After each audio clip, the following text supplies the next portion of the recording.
میگن؟ ها چی میگن؟ قند تفزه. قند تفزه میگن مالده. یکنیم دوره ساخته من یکنیم به یکنیم بود. اوزی در ساختمان‌های ملی قرار دارم. دیمین دوره که من ساختم 1.75 به 1.75 که وزنش 34 کیلو و دیامترش 1.75 اوزی در دست خدمت است. تو که کوهستانی کلابی میگن این اسباب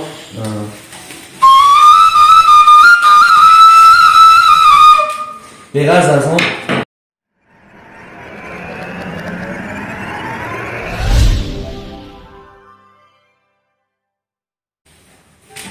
سلام علیکم، من هستم سعید نادر حیدرов، سازنده 15 نام دستگاه موسیقی ملی.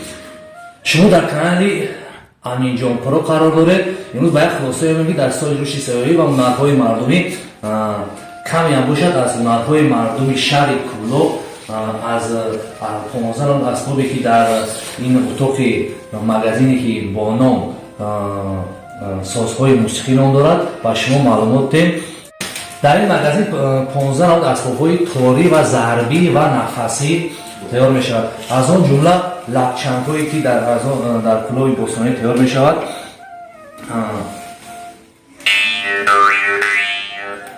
اسباب‌های نفسی 3-4 نمود نای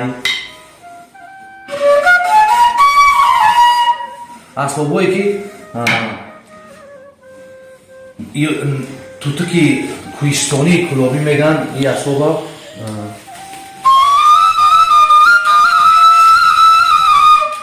بغرض از اون روبابا تارا دتارای پروفسیونال دتارای سونیروی هرخیله بعد از ضربی ها باشد دبل پشنگارو تبلکای پروفسیونال سونیرنی همه اسباب در این اتاق ما یافت میشود. برادر جان سعید نادر امی کسب شما ایکی آغاز کردین؟ قریب یک 12-13 سال شد که کسبی دائمی من شغل دائمی من انتخاب کرده اگه نه انتخاب کردم. هیچ بسیار زندگی پیش رفته است. یعنی با واسطه همین کسبی که الان شما دارید زندگی خویش رو یگانه راهی درآمد، یعنی که خیلی همه اسباب‌های موسیقی که دارید مقصد حاضر ما می‌بینیم یگانه راهی درآمد خیلی همین خیلی است. درست. خب نام همین اسباب را چی گفتی اکا؟ لبچنگ. همین لبچنگی که گفتی برادر جان ای چی ساخته میشود و چگونه ساخته میشود؟ لبچنگی که من در دست دارم لبچنگی پینکا میگن. اساسا لبچنگ در هر منطقه هر نام میبرن. لبچنگ، چنگ‌قوز، چنگ نام میبرن. با وسیله علاقه اسبابی که گفتین از چی ساخته میشود؟ از چگونه آلات عموما؟ آلات‌های یعنی آهنی سیاه. عموما ایدیل خو آهن ساخته میشود، فقط طرز ساختنش دونستن در کاره همین خیلی. آهن سفید هم برای صفت محصولات خوب آمدن آهن سفید هم میسازیم. میشود برای بینندگان ما یک کم ترک بنوازیم.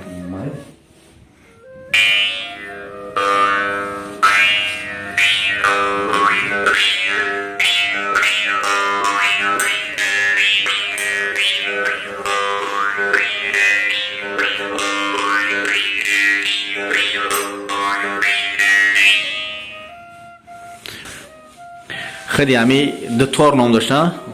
خب این دو تا رو مقصد فرق میکنه یکیش از دیگرش فرق میکنه؟ بله دو تار ایش ایش مقصد فرق میکنه، آوازشون هم فرق میکنه. این دو تار که من در دست دارم میگه که چخیل کساخونش هم کلونه آوازی خوب داره، ارویش هم فرق میکنه. آوازی به طوری که وای کمتر حجمش فرق میکنه، آوازش هم صداش هم آهنگش هم فرق دارد. هم خیلی فرق دارد. خب ناس این ایوش چی حساب میشود یا چی نام دارد روبو بانه یا این همش با مهنت زحمت یختون ایده است.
همین یادگاری های ملی که میبینیم برادر با دست خودی شما ساخته می شود. بله یورا ما خودم با فرزندان می سازیم.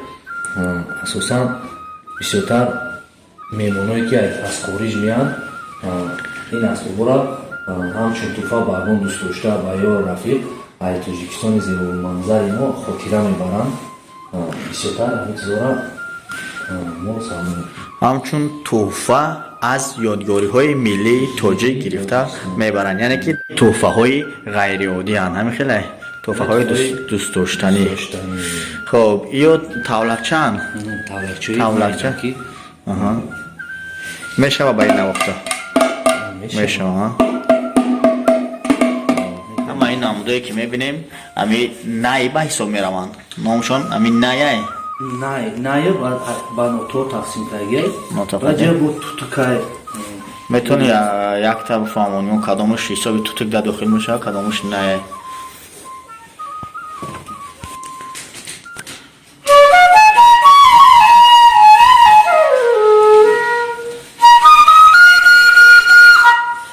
یه اسبابی نای میگن، نای سی پروفیسیونال میگن.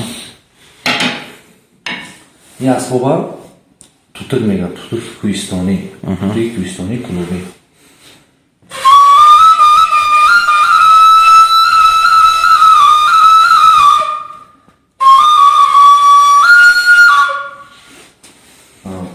بعد دیگه نمون نایو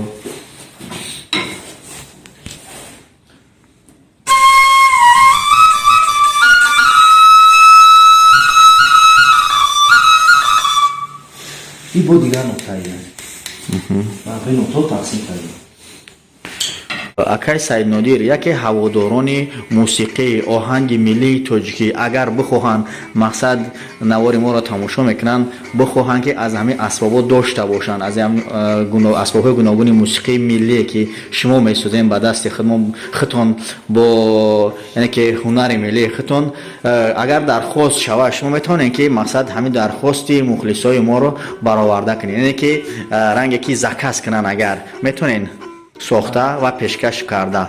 هوسمندایی که مقصد هوس دارن که دکتر داشته باشن لبچن یا نه یا سرنای میتونن که در یوتیوب در کانال استخوانه من در آمده یعنی خود شما در یوتیوب کانال دارید با نام استخوانه من، حرفا با روسی با حرفای خما نویسندگی انگلیسی بعد گفتن اومد که هر اسباب از اول تا آخرش ساختنش هم هست، طرز ساختن اسباب ها، یعنی که هر کس که میخواهد میتواند معلومات پورا را از خود کانال شما یعنی که کانال با نام استخوانه من در آمده تماشا کند و چیزی میخواستگیش میتواند در همو یعنی که دسترس کنند و زکات یعنی که درخواست کنند. вайбер ватсап ҳаматон диламҷон метонед номраи худатон رو пешниҳод кинед шояд бародарони бошанд ки бихоҳанд ҳамин чизҳоро дошта бошанд ҳавасмандош. номраи ватсапам 285 89 22 33 ҳама вақт кор мекунем. метонанд ки бародаро занг зананд ва дархостҳои худашонро кунанд, хоҳишҳои худашонро. ҳамин хеле бародар мо ҳамин доирае ки алон мебинем дар назарам ки хиди ҳамин доирае ки дар бештар маъракаҳои миллие ки мегзаронем ҳамин доира агар хато накунем доираи хиди шумо аст ки дар ҳамон ҷоҳо иштирок мекунад. ҳамин хеле дурусте бародар? ман дар ин соли рушди сайёҳӣ ва ҳунарҳои мардумӣ ба ҳамроҳи шогирдон ба як хулоса омадем ки мо чӣ бисозем ки диққати сайёҳони берун аз мамлакатро ҷалб мекунад. ба як хулоса омадем ки доираи калонтарина месозем. якнин доираи сохтаи ман якнин ба якнин буд, ози дар осорхонаи миллӣ қарор дорад. диgamин доирае ки ман сохтам 1.75 ба 1.75 ки вазнаш 34 кило диаметраш 1.75 ози дар дасти хидм аста. ози дар қарор дорад дар магазини созҳои мусиқии шаҳри Кӯлон. яъне хиди ҳамин доирае ки мо мебинем ҳамин аст. хоб дуруст. шумо дар оянда нисбати ҳамон кору фаъолияти худатон бародари гиромӣ чӣ нақшаҳо доред? яъне ки ягон асбоби дигар шояд ки ягон рекорд заданӣ бошад, ягон навоварии дигар бошад шояд дар пешрафти кортон.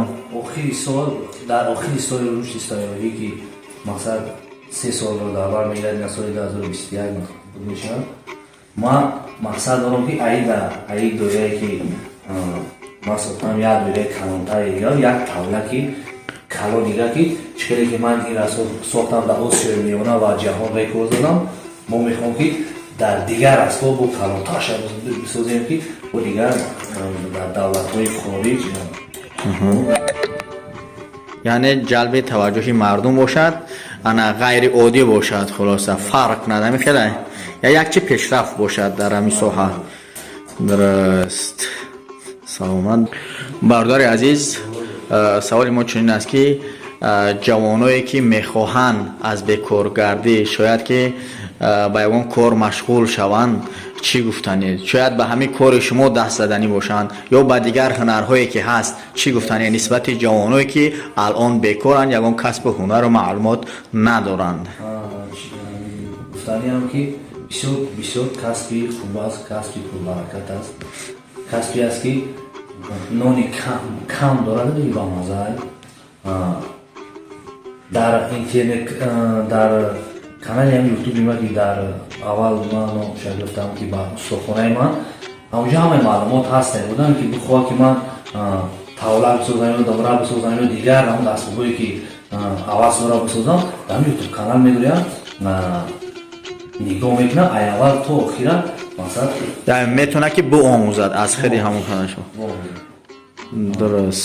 саломат бошед. яъне ба ҷавоно чӣ хеле ки мегӯянд ҳунар омӯз ки аз ҳунармандӣ дар кушоӣ кунӣ на дар бандӣ.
دوستان گرامی خیلی که تاولک دایره های زیبایی که دیدیم با آنها نواخته میشه موسیقی های گوناگون ملی و غیر ملی از انمی گونه پوست هایی که مقصد برای تغییر کردن همون گونه تاولک دایره خیلی زحمت لازمه.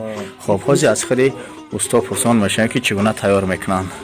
پوستی مودگاوی محلی های تویستان تستر تیار میشه و این پوست زمستان کمتر ایساب خنکی دیر تیار میشه. پوستی مودگاوی ما ای پوست تاولکچه ها تاولک سونی دایره پروفسیونالی ایمی پوست میکشیم. یعنی برای تازه کردن تیار کردن همین پوست چقدر وقت لازمه؟ ای گرمی و خنکی وابستگی داره. تابستان که البته که مقصد بلنده 40 چند میشود. مقصد در ممکن در یک 3 روز این پوستا ما تیار کنیم. در زمستان در هنگام سرما ها در خنکی و 10 روز میکشیم. 10 روز تیار کردن همین تا که آماده شود برای دایره و تاولک ساختن.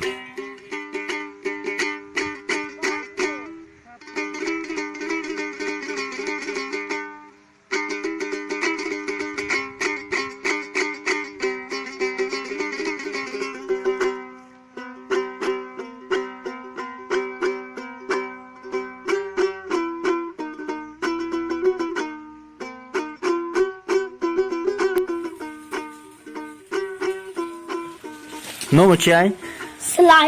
سلیمان جان خیلی سوزی ملدس آفرین.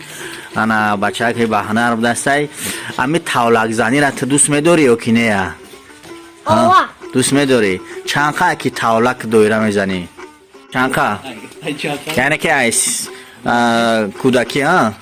ای کودکی تاولک دایره نوازی را ناز میبینی در کوچه در هر جا یگون گپ میگن برای مقصد تعریف ای ملدس یگون چی میگن؟ چی میگن؟